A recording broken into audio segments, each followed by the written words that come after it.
आप देख लीजिए, कभी भी शीशा यही बताएगा कि तुमने जोड़ भी दिया, लेकिन ये तो देख कि तू कितना कितना दिखाई दे रहा, तेरे टुकड़े यहां भी दिखाई दे रहे हैं, यहां भी दिखाई दे रहे हैं, यहां भी दिखाई दे रहे हैं। पहले तू एक दिखाई देता था, ये धागा टूटते कितना काम खराब हो जाता।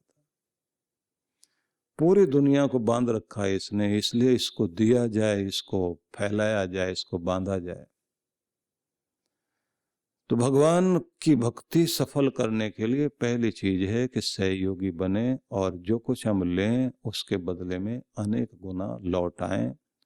और जो वेदों में ये कहा, देहि में ददामि ते, तू मुझे दे कि जिससे मैं तुझे लौटा सकूं।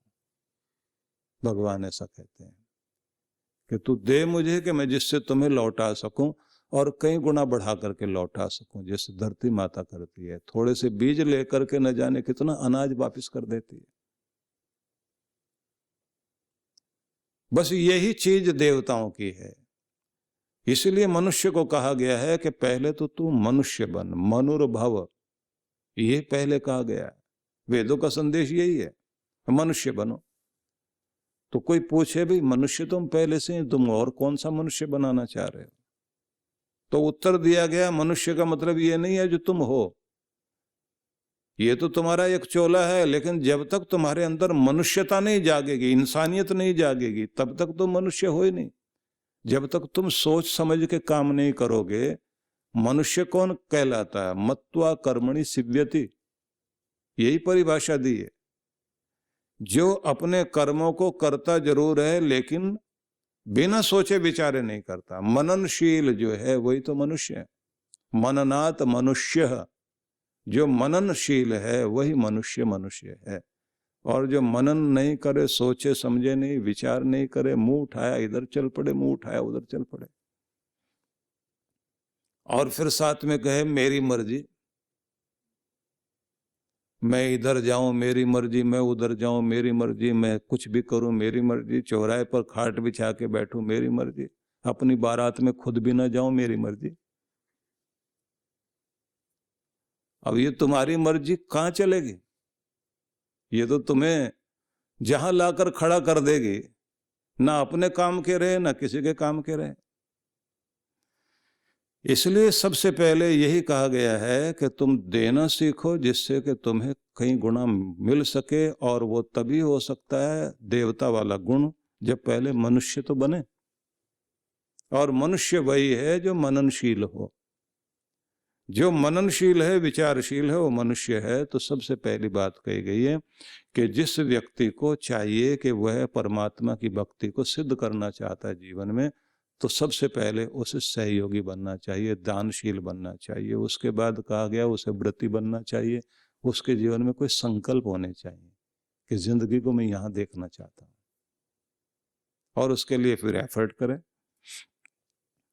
और सबसे पहले ये कोशिश करनी है कि जो आपने एफर्ट करने हैं, जो आपने काम करने हैं, अपने संकल्प करने के साथ साथ उन संकल्पों को आप कर भी लोगे तो भी आपके जो पैटर्न बने हुए मस्तिष्क में, आदतें बनी हुई हैं, उनको थोड़ा सा ठीक करना पड़ेगा। इसलिए लोग कहते हैं ना कि प्रेजेंट टाइम जो भी चल रहा है, जो ये वर्तमान है, इसमें रहने की कोशिश हर व्यक्ति को करनी चाहिए। ये प्रेजेंट टाइम जो है ना, ये प्रेजेंट बन जाए, ये हमारा उपहार बन जाए। लेकिन ये क्या बन गया? प्रीसेंट। थोड़ा सा ऐसे भी पढ़ा जा सकता है ना, प्रीसेंट मतलब जो पहले से भेजा हुआ है। पहले से भेजा हुआ क्या है? जो दिमाग में पहले से डाल दिया गया, वो हम बन गए। पहले से जो पुरानी घटनाएं, पास्ट की जो भी घटनाएं हैं, वो सब के सब जो हमारे अंदर भर दी गई हैं, जो कुछ हमें अच्छा बुरा दिमाग के अंदर भर दिया गया है, वो हमारे मन ने पकड़ा हुआ और वो छोड़ता ही नहीं।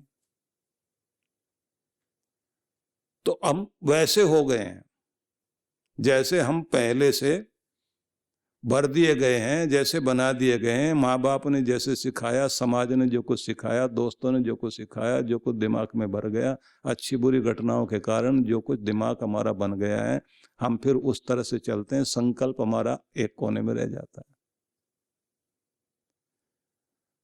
तो क्या करेंगे आप कि हर दिन अपने, जैसे मैंने कल भी कहा था कि अपने पास्ट की रिपेयर करनी शुरू कर दीजिए। पास्ट की रिपेयर करने के लिए वर्तमान में अपनी एक नई छवि बनाना शुरू करो, नई इमेज बनाना शुरू करो। मैं ये नहीं ये हूं। एक नई इमेज जब आप बनाते हैं कि मैं ये नहीं हूं जो अब तक सोचता था, मैं तो ये नहीं ये हूं, तो एक अपने आप की आदर्श छवि देखना शुरू कर दीजिए।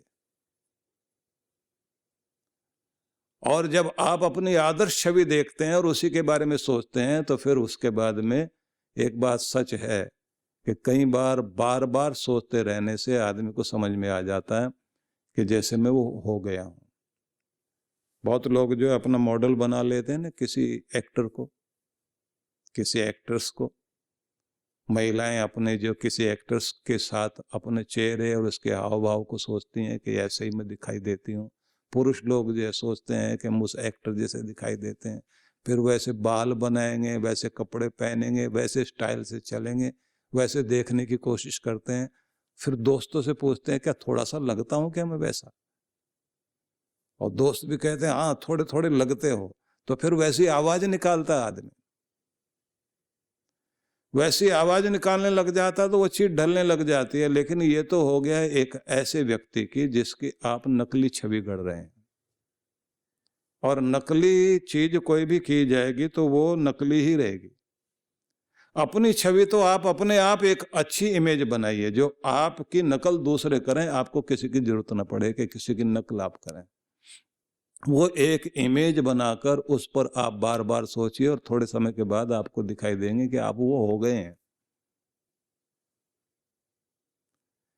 इसलिए मैंने एक उदाहरण दिया था आपको कि विवेकानंद से एक बार मिले थे स्वामी राम तीर्थ, और उसके बाद उनकी छवि उनके अंदर बैठी और उसके बाद में पूरा रूप उनका आ गया। कितने सारे महान पुरुषों के साथ ऐसे हुआ।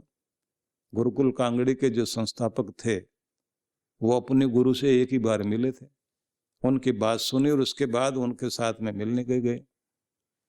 बरेली में उनके साथ में उनका संपर्क हुआ और उसके बाद जाकर बैठे, कुछ प्रश्न किए और बस उनकी छवि और उनकी इमेज पूरी पूरी उनकी जिंदगी में आ गई। और उसके बाद अपने गुरु के एक कार्य को पूरा करने के लिए कि शिक्षा को मैं समाज में उसी तरह से फैलाऊंगा जिस तरह से मेरे सदगुरु चाहते थे। और परिणाम यह हुआ, उस समय में पराधीन भारत में एक बहुत बड़े संस्थान की स्थापना हुई। जैसे पंडित मदन मोहन मालवीय ने काशी में हिंदू विश्वविद्यालय की स्थापना की। मैं निवेदन करना चाहता हूं, आप अपनी इमेज गढ़िए। और इसको हम उस तरह से मानते हैं कि जैसे शायद स्वेट मार्टन का लिखा हुआ है ये, उसने एक छवि गढ़ी जिसको अलग अलग लोगों ने कहीं एग्जीबिशन में, कहीं किसी जगह पर उस तरह की चीज बनाई कि एक रॉक है, एक चट्टान है, उसके अंदर से दो हाथ निकले हुए बाहर, एक हाथ में छेनी और एक हाथ में हथौड़ा, और वो आकार दे रहे हैं उसको, मतलब ऊपर की तरफ मुड़े हुए हाथ हैं और बाहर थोड़ा सा नाक, एक आंख और हल्का सा मुंह की निशानी बनी हुई है। इतना आकार देने के बाद नीचे लिखा हुआ है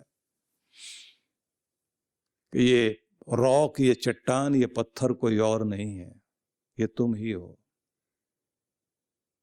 और ये जो आकार दिया जा रहा है इसमें से एक व्यक्ति की शक्ल निकाली जा रही, एक चेहरा बाहर निकाला जा रहा, उसे निकालने वाले भी तुम ही हो, उसको गढ़ने वाले भी तुम ही हो।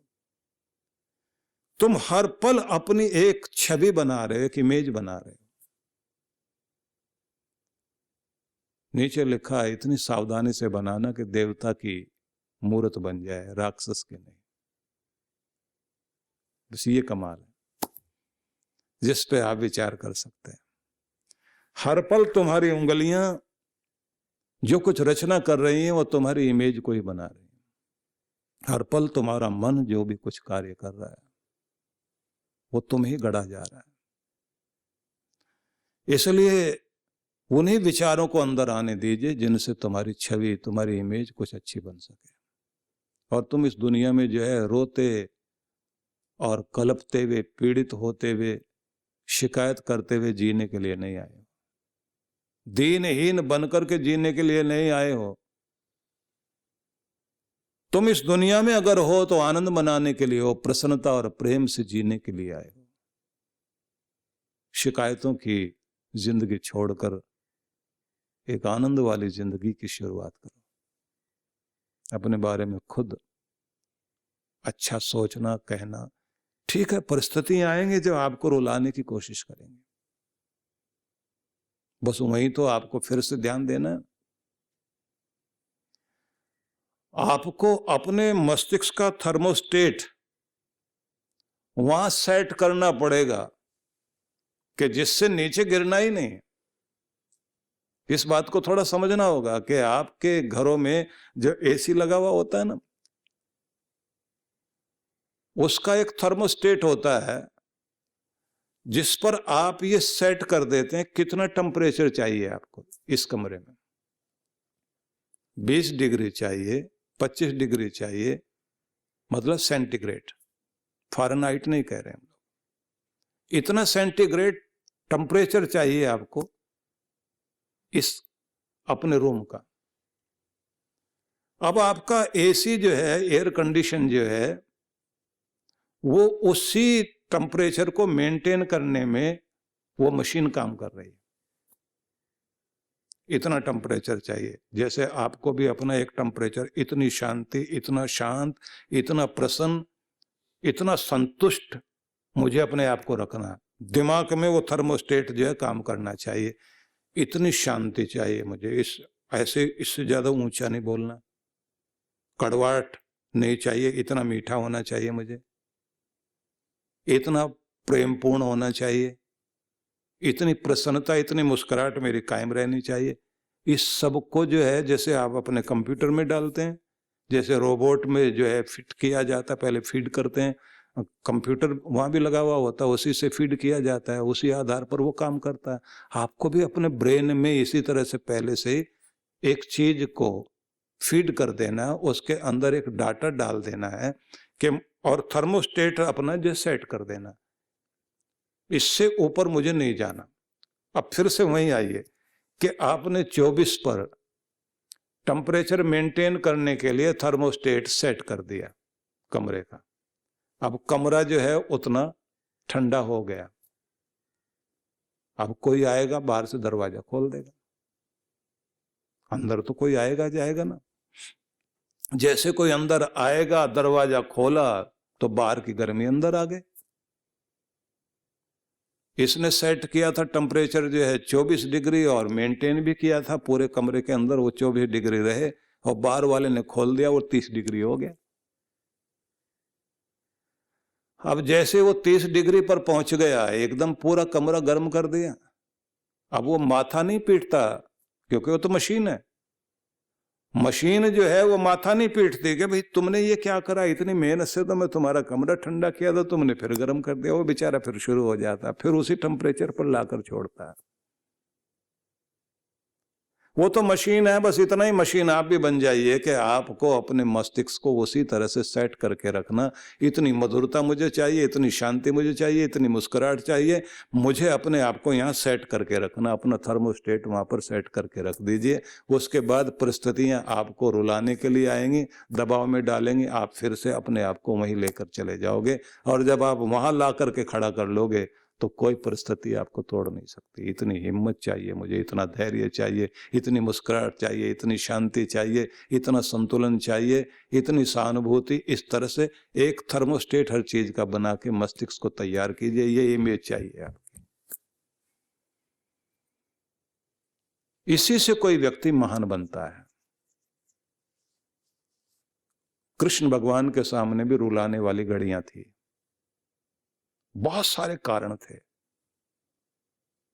जिसमें वो रो सकते थे, लेकिन एक अवतारी पुरुष को कहिए या फिर प्रेरणा लेने वाले महान पुरुष कहिए, सेंसिटिव तो वो भी होते हैं, संवेदनशील तो वो भी होते हैं, लेकिन उन्होंने अपने आप को एक जगह सेट किए करके रखा कि अपनी शांति भंग नहीं होने देंगे। उसी तरह से रोज सोएंगे, उसी तरह से उठेंगे। दुनिया हमारे अनुकूल है या प्रतिकूल है, परिस्थितियां रुलाने के लिए आ रही हैं या हंसाने के लिए आ रही है, धन आ रहा है या जा रहा है।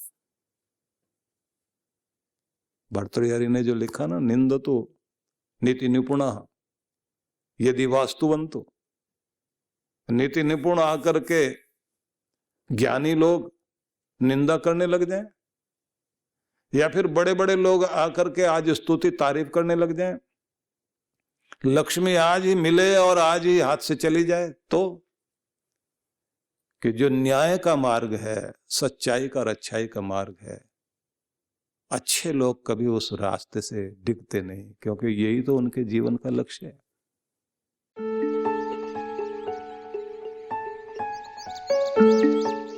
आप सभी भक्तों को मैं ये सूचना देना चाहता हूँ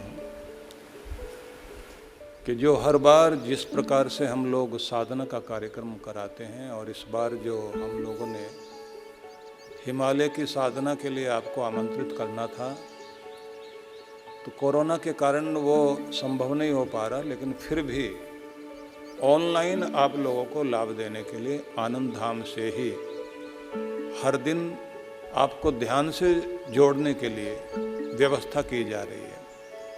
सबसे पहले 5 दिवसीय ब्रह्म शक्ति जागरण ध्यान, इसका शुभारंभ होगा। ये 5 दिनों के लिए कार्यक्रम रहेगा। इसका लाभ आपको इस रूप में होगा कि जो शक्ति पूरे ब्रह्मांड को चलाती है, लेकिन हम ही उस शक्ति को नहीं पहचानते और उसका लाभ नहीं ले पाते, तो इसी के लिए ये ध्यान है। 7 दिन के लिए 7 दिवसीय चक्र साधना का कार्यक्रम आयोजित किया जा रहा है। इसमें आप अपने अंदर जो ऊर्जा के 7 चक्र माने जाते हैं, इन चक्रों का जागरण करते हुए अपनी शक्ति को ऊपर उठा करके कुंडलिनी शक्ति को जागृत करते हुए परम शक्ति के साथ उसका मिलान किया जा सके और अपने अंदर अनेक अनेक प्रतिभाओं को जागृत किया जा सके। इसी में एक चीज हम और भी करेंगे, जिसको कहते हैं ब्रह्म कवच साधना। एक दिन की ये साधना भी साथ साथ कराएंगे, जिससे आपके चारों ओर एक कवच बन सके भगवान का, आपका ऑरा स्ट्रांग हो सके। तो वो सारा लाभ आपको इन 7 दिनों में मिलेगा। यदि आप चांद्रायण तप करने के लिए तत्पर हैं, तो फिर मेरा निवेदन ये है कि जो साधना के लिए विशेष रूप से हम लोग सबको बुलाते हैं चांद्रायण साधना, यह 1 महीने की साधना होती है, लेकिन लघु चांद्रायण जो है इसे आप घर बैठे भी कर सकेंगे। और इस साधना में आप देखेंगे कि आत्मशोधन, स्वर्ग प्राप्ति और पाप विमोचन की जो क्रियाएं हैं, जिससे अंतःकरण की शुद्धि हो सके, पंचभूत और पंचतन मात्राओं की शुद्धि हो सके, उसके लिए जो है ये चांद्रायण तप, अनुष्ठान और यज्ञ इसमें शामिल होता है। लेकिन इसमें आप लोग जो है 7 दिनों तक इसका ध्यान कर सकेंगे। और अगर पूरा लाभ लेना है तो चांद्रायण तो आपका तब निभेगा जब आप एडवांस कोर्स ध्यान का, चक्र साधना वाला और साथ में चांद्रायण तप का की साधना भी साथ साथ करें। इसमें साथ साथ में गायत्री साधना को भी जोड़ा जाएगा। तो इसलिए मैं निवेदन करता हूँ कि इस साधना के लिए तैयारी कर लीजिए। तो सभी के लिए बहुत बहुत आशीर्वाद।